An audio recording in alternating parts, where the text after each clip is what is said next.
जी बेटा, स्टार्ट करते हैं इसको। हमने कल जो है वो ये अब हमारा जो फाइलम है ये कंप्लीट कर लिया। अब यहाँ पर मैं बार बार आपको इस पेज तक क्यों लाता हूँ बेटा? If you learn this whole phylogenetic map, आप यकीन करें आपको दोबारा क्लासिफिकेशन में मुश्किल नहीं आएगी। ये मैं कल भी कह चुका हूँ और ये मैं तकरीबन रोज कहूंगा। क्यों? क्योंकि ये एक ऐसा आपके सामने है ना, ये वाला जो ऐसा ये मैप है कि बड़े बड़े लोग ये मैप ना होने की वजह से क्लासिफिकेशन से दूर भागते हैं, बड़े बड़े लोग। और बिलीव मी, जब मुझे ये मैप मिला तो थोड़ी देर के लिए आई वॉज रियली स्टन्ड कि मुझे, वैसे तो मैं बड़ा था कि यार मैंने जब से कैम्बल पढ़ना शुरू किया मुझे फायदा ही फायदा हुआ है, लेकिन मैं वो बंदा था जो क्लासिफिकेशन से एक जमाने में बहुत दूर भागता था। फिर आहिस्ता आहिस्ता मुझे थोड़ी सी इंटरेस्टिंग लगना शुरू हुई। जब से मैंने ये मैप देखा, आई वॉज रियली लाइक कि मेरे अंदर से वो शुक्र निकल रहा है कि I started discussing this book. क्योंकि ये जो डिविजन्स आपको दी गई है ना, और ये और ये जो डिविजन्स आपको दी गई हैं, कहीं भी बुक छान ले, आप मिलर हार्ले पूरी निकाल लें, हिकमैन पूरी निकाल लें, आपको ये डिविजन्स नहीं मिलेंगी इस मैप की सूरत में। वैसे हर बुक में लिखा है कि ये ड्यूटेरोस्टोमिया है, ये लोफोट्रोकोजोआ है, ये एक्डाइसोजोआ है, और ये फलां है और ये फलां है। ये हर बुक में लिखा है, लेकिन इस तरह के फाइलोजेनेटिक मैप की सूरत में किसी बुक में नहीं लिखा। तो यहां से ही हम अपना ओरिजिन रखेंगे। क्लासिफिकेशन जिस भी फाइलम की स्टार्ट करनी होगी, पहले इधर आएंगे, उसके बाद देखेंगे कि ये बेसल ग्रुप कौन सा है। बेसल ग्रुप यानी आउट ग्रुप। अब ये पोरीफेरा जो है ये एक बेसल ग्रुप है, ये एक बेसल ग्रुप है। और ये बेसल ग्रुप जो है ये हम पढ़ चुके हैं। ये बाकी एनिमल्स की निस्बत जो है ये बेसल ग्रुप था, और ये हमने पढ़ लिया, इसकी हमने 4 क्लासेस पढ़ ली। उसके बाद फिर हम कहते हैं कि जो मिलर हार्ले है, अब यहाँ एक बड़ी हैरानी की बात है जो मैं अब आपके सामने यहाँ डिस्कस करने लगा हूं। मिलर हार्ले टीनोफोरा को एंड पे डिस्कस करती है। आपका ये चैप्टर यहाँ खत्म हो जाता है, चैप्टर 9 जो मिलर हार्ले का है। ठीक है, टीनोफोरा को मिलर हार्ले सबसे एंड पे डिस्कस करती है। उससे पहले डिस्कस करती है नाइडेरिया को। ये सारा नाइडेरिया नाइडेरिया चल रहा है। लेकिन एक और इंटरेस्टिंग बात है जो आज मैं पढ़ रहा था मिलर हार्ले में, वो ये है कि ये जो further phylogenetic considerations Miller Harley बताती है ना, इसमें मिलर हार्ले वाजे तौर पर कहती है कि साइंटिस्ट का ख्याल ये है कि नाइडेरिया बाद में आता है और टीनोफोरा पहले आता है। फाइलोजेनेटिक एनालिसिस में Cnidaria is not the basal group of all animals, but actually Ctenophora is the basal group. आप गौर कर लीजिए कि पोरीफेरा इन सब के लिए बेसल ग्रुप है, और टीनोफोरा इन सब के लिए, बाकी सब के लिए बेसल ग्रुप है। तो वो कहता है कि पोरीफेरा ठीक है कि टिश्यू लेस फाइलम है, ठीक है, लेकिन एनिमल्स के लिए जो बेसल ग्रुप है वो पोरीफेरा नहीं है। जो कि अभी तक हम यही पढ़ते रहे हैं कि एनिमल्स के लिए जो बेसल ग्रुप है या जो प्रॉपर टिश्यू ऑर्गेनाइजेशन है, उसके लिए बेसल ग्रुप पोरीफेरा नहीं है बल्कि एक्चुअली टीनोफोरा है। उसमें आप सिमेट्री वाइज कह लें, आप उसको सिमेट्री वाइज कह लें, किसी भी वाइज कह लें, लेकिन असल बेसल बाकी तमाम एनिमल्स के लिए, या आप इसको कह लीजिए कि डिप्लोब्लास्ट जो है वो टीनोफोरा है। इसी वजह से आप देखें कि क्योंकि ये 12th एडिशन है, इसलिए आपको यहां वाजे तौर पर बताया गया है कि it is actually Ctenophora that should be discussed in the first place rather than Cnidaria. और यही हम अब काम करने लगे हैं। We discuss the Ctenophora first and then Cnidaria. तो यहां पर अब हम अगर देखते हैं कि टीनोफोरा और नाइडेरिया में क्या फर्क है, मैं आपको इसमें नहीं करनी कि इसमें क्या कुछ होता है बेटा। जो टीनोफोरा है ना, it was first suppose to be the part of Cnidaria. इसको ये समझा जाता था कि ये नाइडेरियन है। लेकिन फिर एक और चीज जो मिली, दैट वाज रियली स्ट्रेंज, और वो आपको पता है। वो कोई मुश्किल चीज नहीं है। आपको बहुत अच्छे तरीके से पता है कि जो नाइडेरियंस हैं ये एक्चुअली डिप्लोब्लास्टिक होते हैं। अगर मैं यहाँ हाइड्रा बनाऊं तो हाइड्रा के बारे में आपको बहुत अच्छे तरीके से पता है कि जो हाइड्रा है उसके बॉडी की दो लेयर्स होती हैं। एक को हम कहते हैं एक्टोडर्म और एक उसके अंदर की तरफ की लेयर होती है, उसको हम कहते हैं एंडोडर्म। ठीक है। और ये डिप्लोब्लास्टिक होता है। और डिप्लोब्लास्टिक होने के साथ साथ फिर इसके दरमियान में एक फ्लूइड होता है जिसको हम कहते हैं मिजोग्लिया। मिजोग्लिया। अब अगर आप बात करते हैं ना नाइडेरिया की, नाइडेरिया की बात करते हैं तो मिजोग्लिया में few cells can be found. हो सकते हैं दरमियान में कुछ सेल्स शायद मौजूद हों, लेकिन मिजोग्लिया में जरूरी नहीं है कि सेल्स हों। अब मिजोग्लिया जो एक ऐसा पोर्शन है इस पूरे ऑर्गेनिज्म का, हाइड्रा का, मिजोग्लिया एक ऐसा रीजन है जो कि जिसमें अगर सेल्स हो ना, प्रॉपर सेल्स हो, तो इसको आप थर्ड लेयर कह सकते हैं। इसको आप थर्ड लेयर कह सकते हैं। मिजोग्लिया को, मिजोग्लिया को आप थर्ड लेयर कह सकते हैं, लेकिन अगर इसमें प्रॉपर सेल्स हों तो। अब जो प्रॉब्लम है वो ये है कि नाइडेरिया में मिजोग्लिया का जो एरिया है उसमें प्रॉपर सेल्स नहीं होते, बल्कि फ्लूइड होता है और चंद सेल्स जो हैं उसमें मूव कर रहे होते हैं, ट्रेवल कर रहे होते हैं, फ्लोट कर रहे होते हैं। अब टीनोफोरा को नाइडेरिया से क्यों निकाला गया? ये जो ग्रुप है जो आप देख रहे हैं यहाँ पर, टीनोफोरा को नाइडेरिया से क्यों निकाला गया? टीनोफोरा को नाइडेरिया से इसलिए निकाला गया क्योंकि टीनोफोरा जो है इसके अंदर जो मिजोग्लिया है, मिजोग्लिया कंटेन्ड प्रॉपर मस्कुलर सेल्स। मिजोग्लिया में प्रॉपर मस्कुलर सेल्स मौजूद हैं। ये किसकी बात हो रही है? टीनोफोरा की बात हो रही है। टीनोफोरा में ये चीज नजर आती है। हालांकि अब आपको ये बात इसकी भी हैरत होगी कि जो नाइडेरिया है इसमें तो नहीं है, लेकिन जो टीनोफोरा है इसको सिर्फ इस बेस पर नाइडेरिया से अलहदा किया गया है क्योंकि इसका जो मिजोग्लियर रीजन है इसमें प्रॉपर सेल्स मौजूद होते हैं और इसमें प्रॉपर कॉन्ट्रेक्टाइल मसल्स होते हैं, प्रॉपर कॉन्ट्रैक्शंस होती हैं इसमें। ठीक है। तो ये वजह है कि इस जिसकी वजह से हम इसको कहाँ रखते हैं, हम इसको नाइडेरिया से अलहदा रखते हैं। ठीक है। ये ऑलमोस्ट नाइडेरियंस हैं। अगर आप वैसे बात करेंगे तो इनमें ये टेंटिकल्स की तरह की चीजें भी हैं। ठीक है। वो वही टेंटिकल्स जो हाइड्रा में होते हैं, अभी मैं हाइड्रा डिस्कस करूंगा तो आपको पता लग जाएगा। फिर उसके बाद इनकी बॉडी के अंदर जो है वो सिमेट्री भी रेडियल होती है। ठीक है। सिमेट्री भी रेडियल होती है। अच्छा, जिस तरह से हाइड्रा में होती है। लेकिन इनमें एक और चीज, अगली बात पर आ जाइए कि ये हाइड्रा से एक और लिहाज से डिफरेंट क्यों है। सम टीनोफोर्स, गौर कीजिएगा, बड़ी चौंका देने वाली बात है। Some ctenophores have oral as well as anal region। ये चौंका देने वाली बात क्यों है, कोई बताएगा?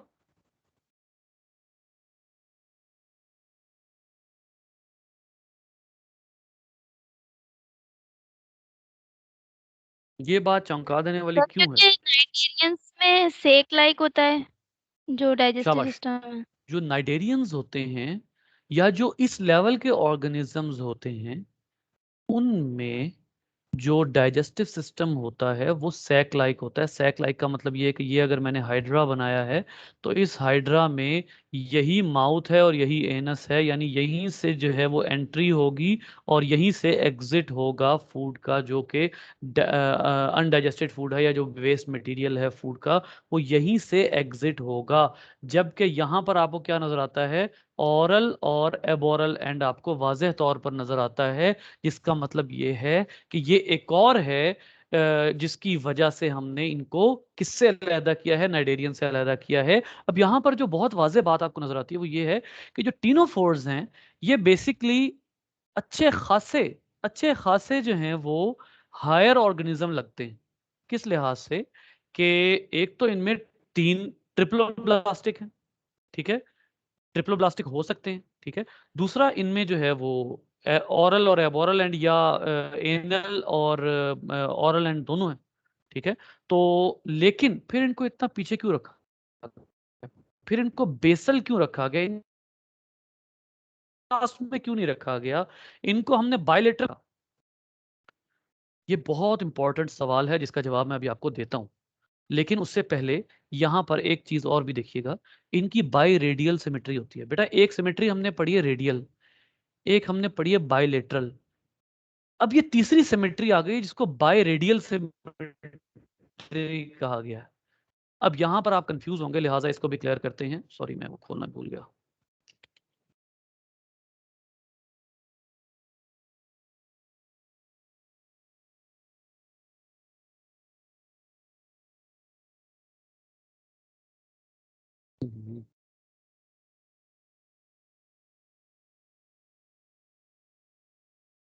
देखिए सिमेट्री में हमने क्या पढ़ा था, वी डिड स्टडी दैट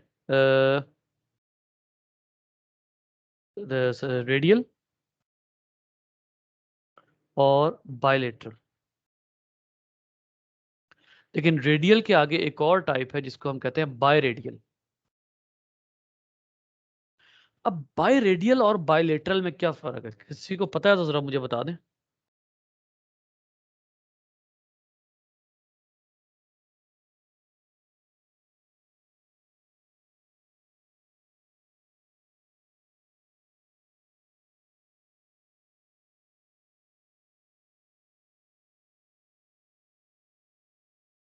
बेटा बायलेटरल और बाय रेडियल में बहुत बड़ा डिफरेंस है। कैसे?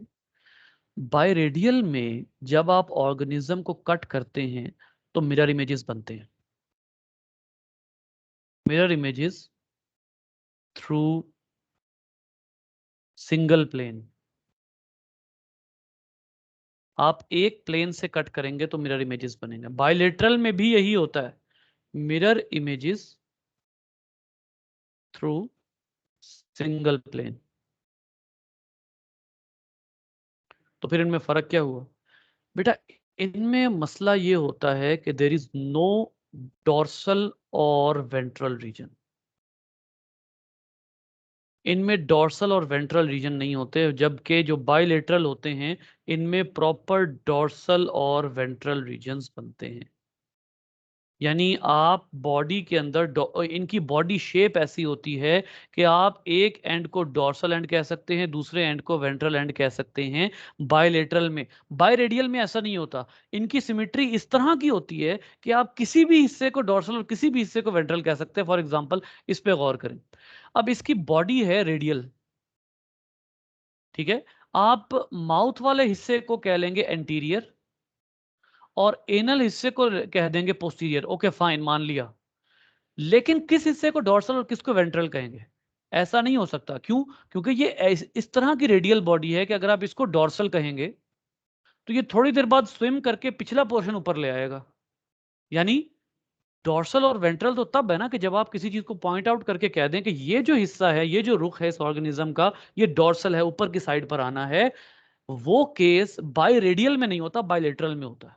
बायलेटरल में अब हमारी जो बैक है that is actually sky facing. क्यों? क्योंकि अगर आप एनिमल पोज में, कई दफा समझा चुका हूं, एनिमल पोज में देखेंगे तो ये स्काई फेसिंग है। अब ये परमानेंट है,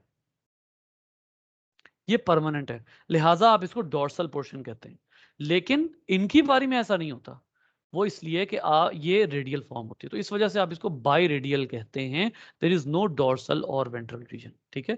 इस वजह से, क्योंकि इस तरह की सिमेट्री होती है, इस वजह से फिर आप तीनों फोरन्स को इधर रखते हैं। ये मकसद था बात करने का कि इनमें इस तरह की सिमेट्री होती है। अब यहां से जो है वो फिर अगली बात आती है कि दो आपके पास डिफरेंसेस आ गए हैं नाइडेरिया और टीनोफोरा को सेपरेट करने में। नाइडेरिया जो है वो रेडियल है, डिप्लोब्लास्टिक है, ठीक है। और जो टीनोफोरा है उसका जो है वो अपना इसके अंदर वो इसको ट्रिप्लोब्लास्टिक में। अच्छा मैंने अभी आपके एक सवाल का जवाब दिया और वो क्या है कि why we cannot put the ctenophorans, the ctenophore in higher organism. एक तो ये था ना कि इसमें डॉर्सल वेंट्रल नहीं होता। हम इनको बायलेट्रिया में, बल्कि इसको प्रॉपरली कहते हैं, इनको हम बायलेट्रिया में क्यों नहीं रख सकते? बेटा ये मैं आपको बहुत टेक्निकल बात बता रहा हूँ। ये जो इस वक्त डिस्कस हो रही है ना बात, इसका प्योरली ताल्लुक आपकी उस सिस्टमैटिक्स से है जो सिस्टमैटिक्स आपको कभी भी स्ट्रेट फॉरवर्ड नहीं मिलेगी। हालांकि मिलर हार्ले में लिखी हुई है, लेकिन आपको स्ट्रेट फॉरवर्ड बताया नहीं जाएगा। क्यों? क्योंकि ये बात आसान नहीं होती।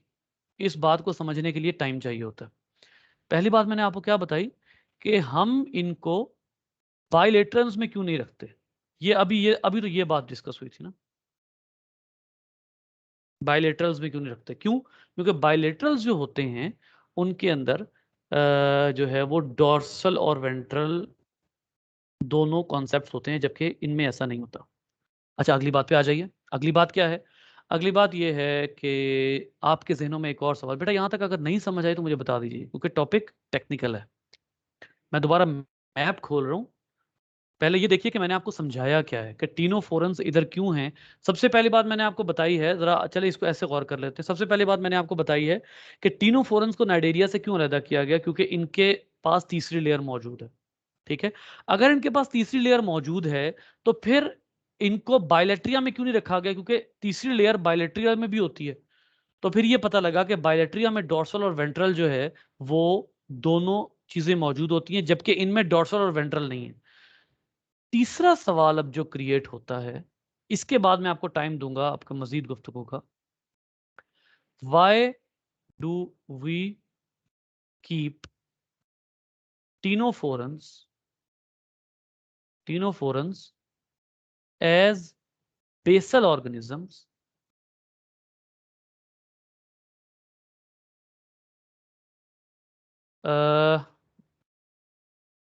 and do not mention Cnidarians as basal group। Basal group और आउट ग्रुप एक ही चीज है बेटा। जिस तरह ये बेसल ग्रुप बना था, टीनोफोरा भी बेसल ग्रुप बन गया। अब नाइडेरिया बेसल ग्रुप क्यों नहीं है, टीनोफोरा बेसल ग्रुप क्यों है, जबकि आपने अभी कहा है कि ये ट्रिप्लोब्लास्टिक है। और टीनोफोरा को नीचे होना चाहिए था। अगर आप मोनोफाइलेटिक बनाते हैं, अगर आप ये कहते हैं कि एनिमल्स एक क्लैड हैं, और क्लैड होने के साथ साथ इन एनिमल्स को क्या होना चाहिए था, इन एनिमल्स को इस तरह अरेंज होना चाहिए था कि आपको पता लगता कि आपने बेसल ग्रुप किसको बनाया है। और अगर आप ये कहते हैं कि ये फाइलोजेनेटिक एनालिसिस ठीक है, तो समझ आ रही है कि बेसल ग्रुप पोरीफेरा को तो बना लिया, लेकिन टीनोफोरा को बेसल ग्रुप क्यों बनाया जबकि ये ट्रिप्लोब्लास्टिक है? ये बहुत मिलियन डॉलर क्वेश्चन है, अगर आपको समझ आया है तो। इनको होना चाहिए था ए सीला के साथ। क्यों? क्योंकि ए सीला जो है ये ट्रिप्लोब्लास्टिक है। चलें फर्ज कर लिया कि ए सीला जो है ये बायलेट्रियंस हैं, लेकिन कम से कम टीनोफोरा को नाइडेरिया की जगह तो होना चाहिए था ना। आप में से जिस चीज को फाइलोजेनेटिक ट्री का पता है ना, उसको पता है कि मैं क्या कहना चाह रहा हूं। बेटा अगर आप इस टीनोफोरा को इधर रख देंगे ना नाइडेरिया की जगह, तो ये ऐसा ही है कि आपने जमीन की जगह आसमान को रख दिया। फाइलोजेनेटिक ग्रुप में आपने जमीन की जगह आसमान को रख दिया है। इस वक्त टीनोफोरा और नाइजीरिया की पोजीशन का ये स्टेटस है। क्यों? जरा इन दोनों के एंसेस्टर पे जाएं। इसका एंसेस्टर ये है, और इसके एंसेस्टर पे जाएं तो इसका एंसेस्टर यहां बन रहा है। अगर आपने टीनोफोरा को नीचे रखा ना और नाइजीरिया को ऊपर ले गए, तो पूरा का पूरा पैटर्न चेंज हो जाएगा। अब सवाल ये पैदा होता है कि why Ctenophora is kept at this position. पहला तो सीधा सीधा जवाब है, और वो क्या है? वो है फाइलोजेनेटिक एनालिसिस। आपने फाइलोजेनेटिकली देखा कि टीनोफोरा इस पोजीशन पर आते हैं, लेकिन अब आपको प्रॉपरली एक आंसर देता हूं। बेटा जो टीनोफोरा होते हैं ना, दे लैक हॉक्स जीन्स। हाँ जी, हॉक्स जीन्स क्या है? याद है किसी को?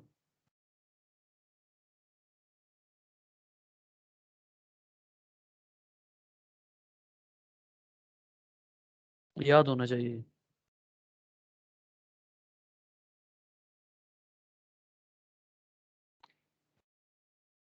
हो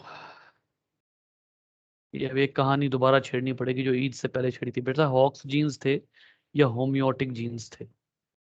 और आप लोगों ने को मैंने कल भी कहा था कि पिछले लेक्चर ले लें क्योंकि होम्योटिक सर रिलेटेड, जीन्स। हाँ सर वो जो रिलेटेड जीन्स होते हैं इस तरह के सर, दूसरों को स्पेसिफाई करते हैं। आप थोड़ा थोड़ा करीब हैं बेटा। पिछले लेक्चर ले लें, जितने लोगों ने छोड़े हैं पिछले लेक्चर ले लें। उसमें आपको पता लगेगा कि क्वाइनोफ्लैजेलेट और बाकियों के दरमियान में मैंने जो रिलेशन बताया था उसमें मैंने बहुत इंपॉर्टेंट एक चीज बताई थी। होम्योटिक जीन्स या हॉक्स जीन्स क्या होते हैं? जो कि हमारी बॉडी सिमेट्री को डिफाइन करते हैं। बॉडी सिमेट्री से क्या मुराद है? बॉडी सिमेट्री से मुराद है ऑर्गन की लोकेशन। जो हमारे ऑर्गन की लोकेशंस होती हैं, जो हमारे स्केलेटन की पोजीशन होती है, वो होम्योटिक जीन्स जो हैं वो डिफाइन करते हैं। अब ये हॉक्स जीन किन में नहीं होते? जो क्वाइनोफ्लैजेलेट्स है ना, ये होम्योटिक जीन्स इनमें नहीं होते या हॉक्स जीन लैकिंग होते हैं। फिर आ जाते हैं पोरीफेरेंस। पोरीफेरेंस पोरीफेरेंस में they do not possess Hox genes but have some hawks like genes। वो हॉक्स जीन्स जो एनिमल किंगडम में हैं, जो हमारे अंदर हैं, जो बाकी तमाम एनिमल्स में हैं, वो वाले हॉक्स जीन्स पोरीफेरा में नहीं होते। And let me shock you, जब आप टीनोफोरा की बात करते हैं तो टीनोफोरा में भी स्पेशल हॉक्स जीन्स होते हैं, not identical to other animals. इनमें भी जो हॉक्स जीन्स होते हैं वो बाकी एनिमल्स की तरह नहीं होते, बल्कि अपने कोई वखरे ही हॉक्स जीन्स होते हैं। अब ये हॉक्स जीन्स क्या है? ये वो जीन्स हैं जो कि आपकी बॉडी को डिजाइन कर रहे हैं, ऑर्गन्स की लोकेशन बता रहे हैं, स्केलेटन की लोकेशन बता रहे हैं, किस जगह क्या बनना है वो बता रहे हैं। ये हॉक्स जीन्स तमाम एनिमल्स में ऑलमोस्ट कॉमन है, लेकिन पोरीफेरा में भी नहीं है, टीनोफोरा में भी नहीं है, लेकिन नाइडेरिया में है। गौर कीजिए, पोरीफेरा सबसे बेसल ग्रुप है।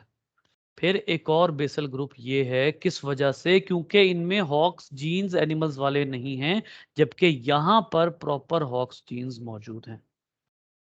अगर आपको इसका सबूत चाहिए तो मैं आपको बता देता हूं। ये वो बात है जो कि आपको बेसिकली इस ट्री का बता ही नहीं सकती। भाई आपने निकाला है नाइडेरियंस में से टीनोफोरा को, वो किस बेस पर निकाला है वो भी देखना है आपने। और कीजिएगा इधर, ये देखिए, this conclusion based on fact that ctenophorans lack Hox genes that control patterning along the body axis of virtually all other animals. In addition, the genes that control the formation of muscles in ctenophorans are different enough from similar genes in other animals that they may have had a separate evolutionary origin. Finally, the genes that control the formation and function of ctenophoran nervous systems are unique. अब ये वो चीजें हैं जो कि जिसकी वजह से साइंटिस्ट इस फाइलोजेनेटिक ग्रुप में ट्रिप्लोब्लास्टिक होने के बावजूद टीनोफोरंस को साइड पर रखने पे मजबूर हैं, क्योंकि नाइडेरियंस के अंदर प्रॉपर हॉक्स जीन्स यहां आपको एग्जिस्टिंग नजर आते हैं। साफ पता लगता है कि नाइडेरियंस के अंदर वो मौजूद हैं। यहां पर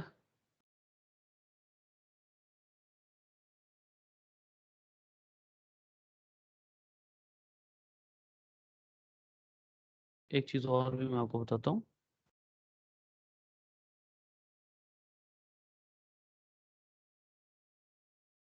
हाँ बस ठीक है, यही बातें। तो ये वो वजह है जिसकी वजह से आपने इस ग्रुप में टीनोफोरा को बेसल ग्रुप बनाया है और नाइडेरिया को उनके बाकियों के साथ रखा है। जी बेटा, तो सवाल है तो बताइए।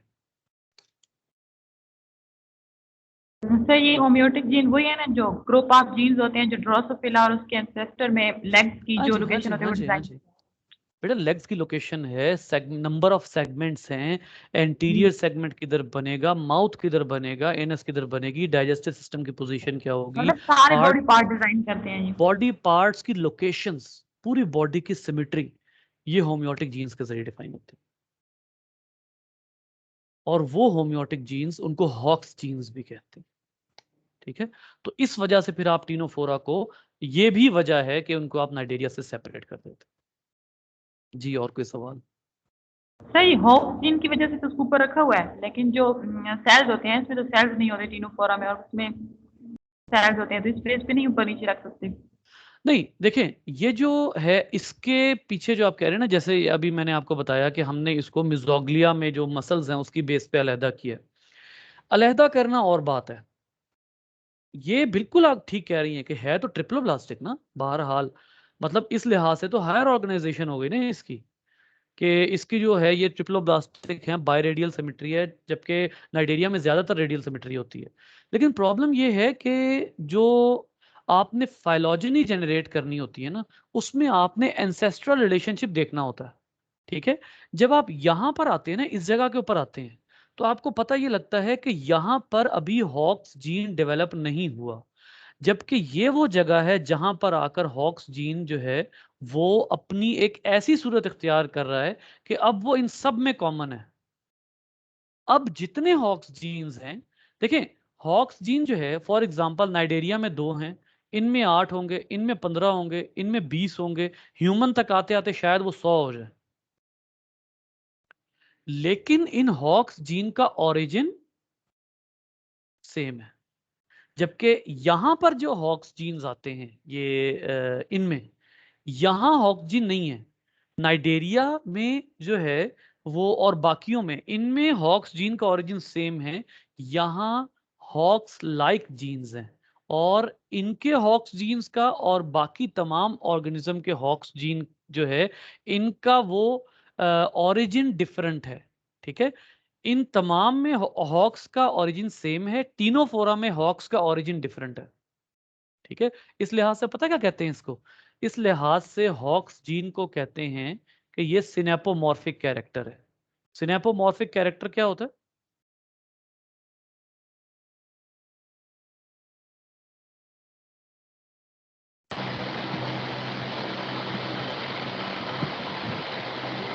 सर जो डिराइव करैक्टर होता है।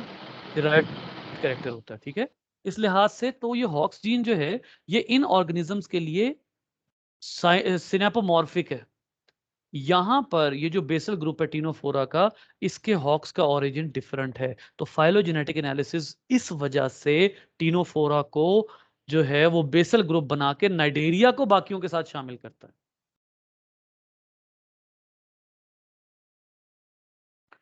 बेटा, आपने बहुत इंपॉर्टेंट डिस्कशन मिस कर दी है, इसको जो है वो आप लाजमी सुन लीजिएगा। बाकी चीज़ें जो हैं this are not very important, इसमें कॉम्ब रोज वगैरह बताया हुआ है, ये इनकी बकायदा कॉन्ट्रेक्टाइल रोज होती हैं, मस्कुलर रोज होती हैं। ठीक है, फिर उसके अलावा कोलोब्लास्ट्स हैं, ये इनके स्पेशल स्ट्रक्चर्स होते हैं कैप्चर प्रे कैप्चरिंग करने के लिए।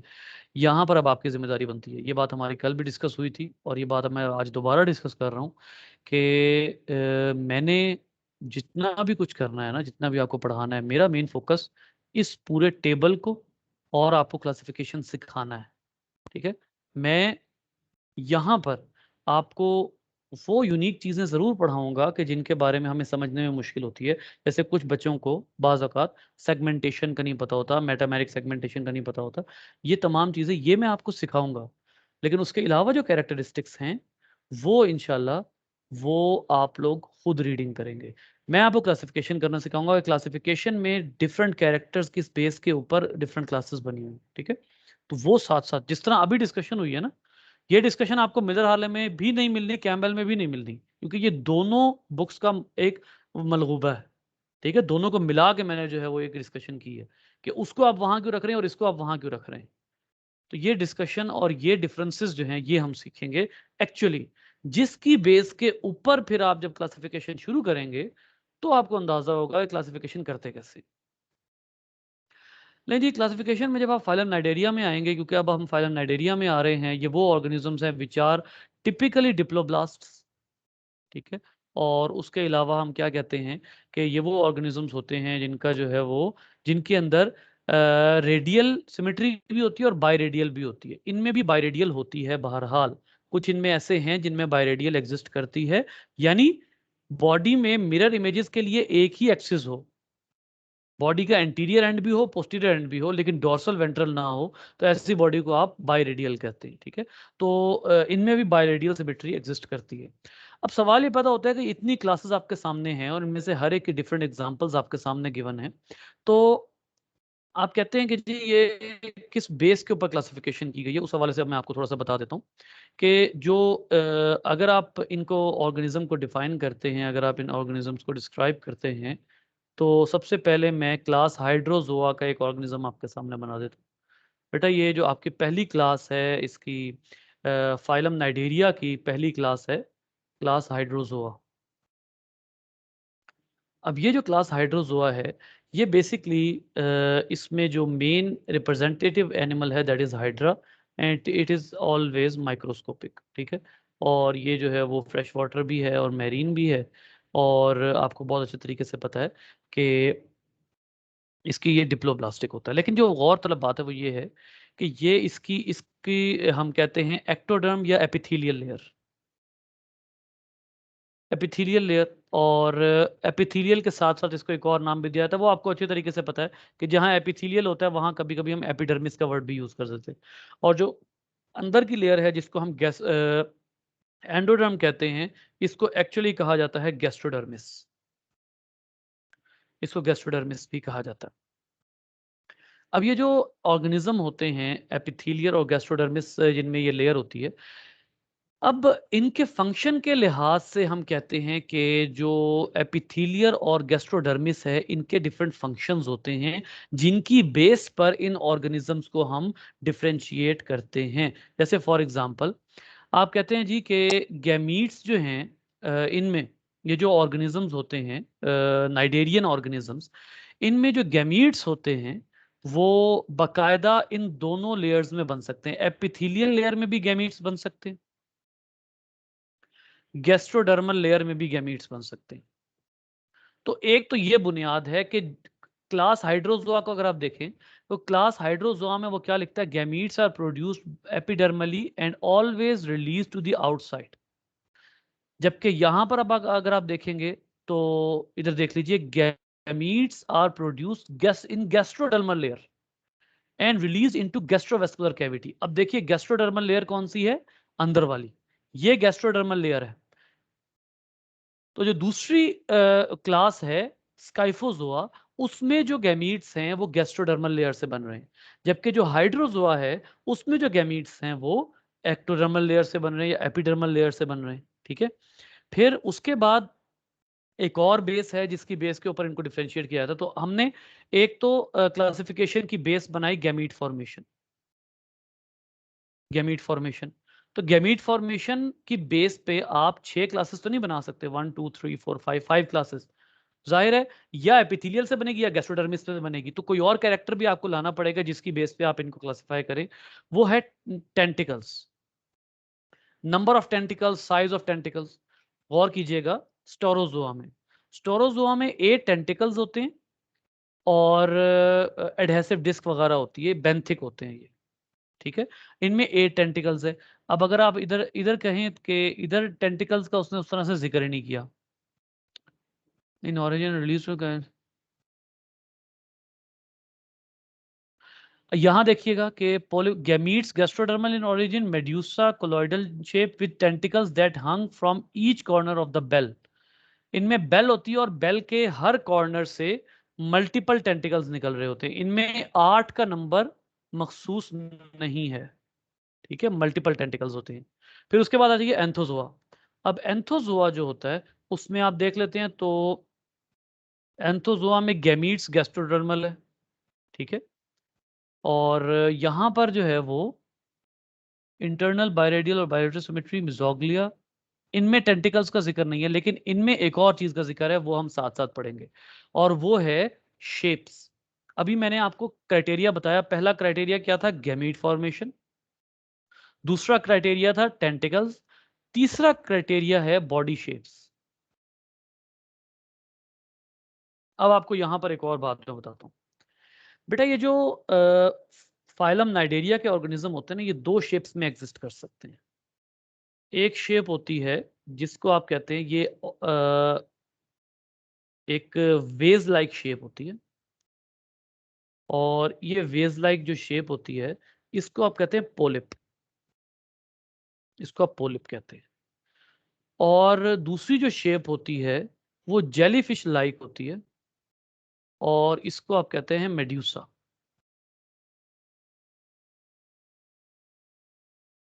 इसको आप मेड्यूसा कहते हैं।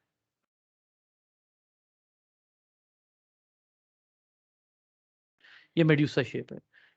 Polyp can convert into medusa and medusa can convert into polyp. लेकिन अगर आप आखिरी क्लास में आए विच इज एंथोजोआ, तो उसमें वो क्या कहता है साफ साफ?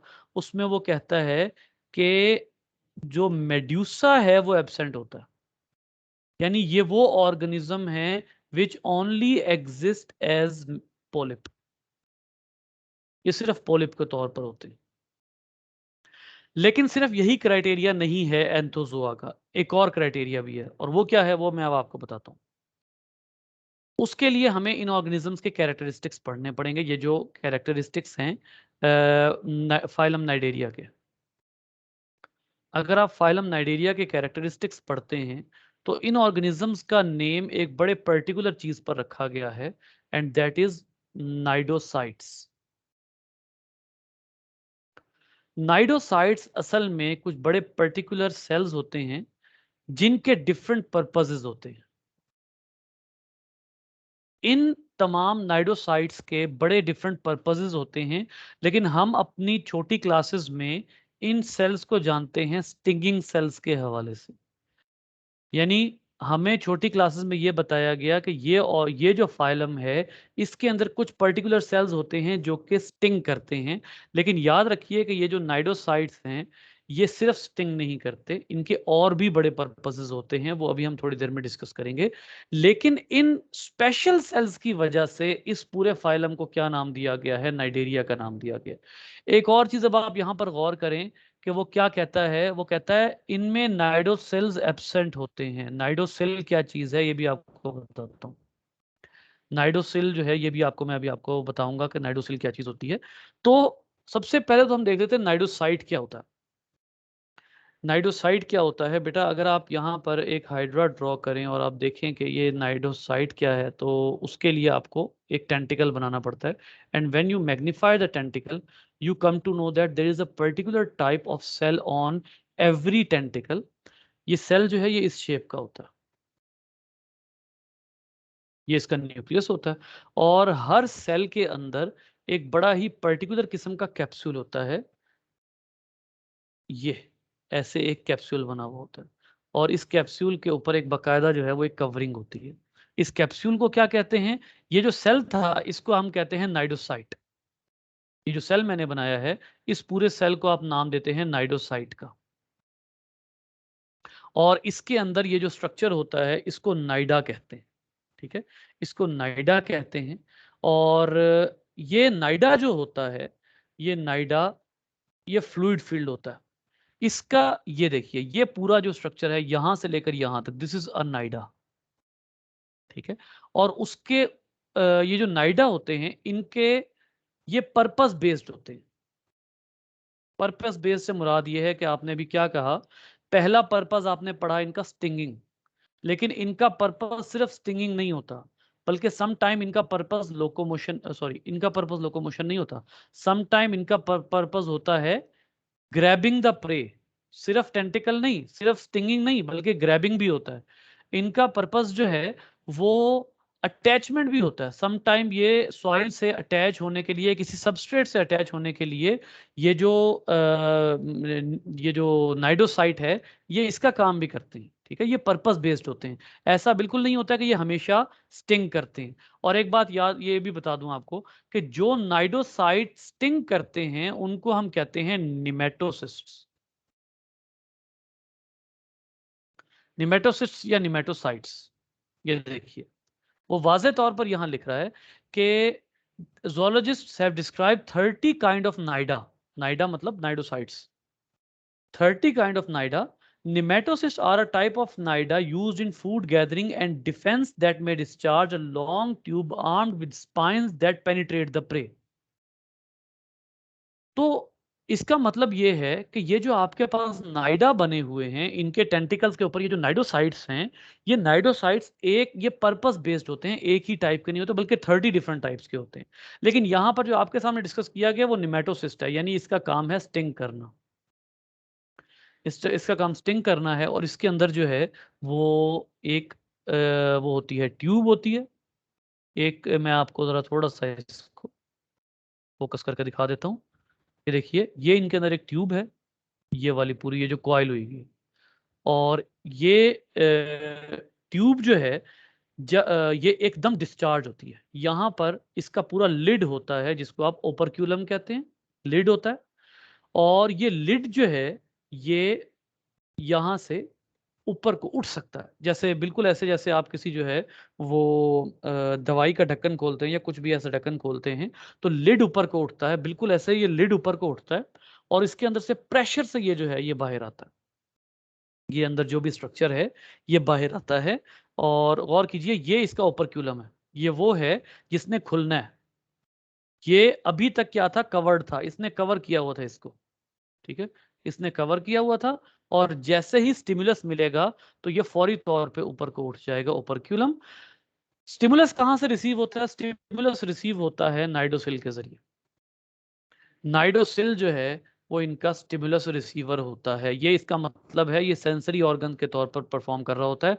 और जो लास्ट क्लास आपने पढ़ी है स्काइफोजोआ गालबन, ये जो लास्ट क्लास आपने एंथोजोआ, इसमें नाइडोसिल ही नहीं होता। इसमें नाइडोसिल नहीं होता, इसमें कोई और ऑर्गन होता है, सेंसरी ऑर्गन के तौर पे काम करता है। ठीक है, तो उसका जो एंथोजोआ है उसमें नाइडोसिल नहीं होता। ये जैसे ही बाहर निकलता है इस ट्यूब में, ये पूरा का पूरा जो है ये स्टिंग है, ये जाके पेनिट्रेट हो जाता है किसमें, अपने प्रे में पेनिट्रेट हो जाता है और जाकर उसको पैरालाइज कर देता है, प्रे को पैरालाइज कर देता है। ठीक है, तो ये एक बहुत इंपॉर्टेंट फीचर है इस पूरे फाइलम का। और इसकी बेस के ऊपर भी आप क्लासिफिकेशन करते हैं, तो आपको 3 बेसिस मिल रही हैं क्लासिफिकेशन की। कुछ में गैमीट फॉर्मेशन है, कुछ में टेंटिकल है, नंबर ऑफ टेंटिकल, कुछ में बॉडी शेप्स हैं, और जिनमें ये भी नहीं है उनमें फिर हम कहते हैं कि जो ये जो नाइडोसिल है और ये तमाम चीजें हैं ये हम उसके साथ साथ देखते हैं।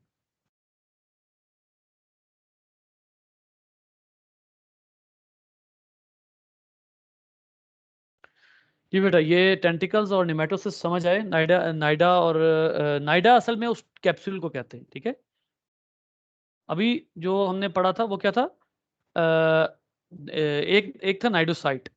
नाइडोसाइट के अंदर जो कैप्सूल है ये नाइडोसाइट है। ठीक है, पूरा पूरा नाइडोसाइट है। इसके अंदर जो कैप्सूल है ये नाइडा है, और इसका जो सेंसरी ऑर्गन है ये नाइडोसिल है। ये असल में याद रखने की चीजें। नाइडोसाइट, कैप्सूल नाइडा, और जो सेंसरी ऑर्गन है ये नाइडोसिल। ये फिलहाल इतना ही।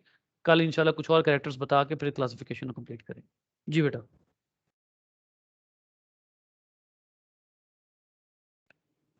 Question, problem?